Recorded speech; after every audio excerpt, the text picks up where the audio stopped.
Polsek Rambang Dangku, Polres Muara Enim, menggelar kegiatan rutin yang ditingkatkan KRYD, berupa patroli dan razia malam pada Minggu, tanggal 25 Januari tahun 2026 guna menjaga situasi keamanan dan ketertiban masyarakat tetap kondusif.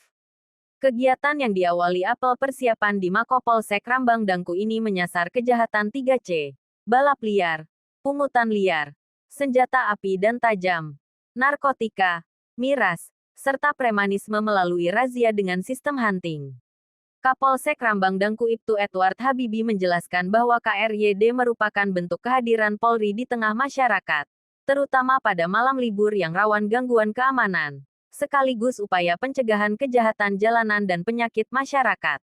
Dalam kegiatan tersebut, petugas memeriksa kendaraan, barang bawaan, dan orang dengan hasil nihil, serta memberikan imbauan Kamtibmas kepada warga. Hingga berakhir pukul 23.30 waktu Indonesia Barat, situasi terpantau aman dan kondusif, dan kegiatan serupa akan terus dilaksanakan secara rutin sebagai langkah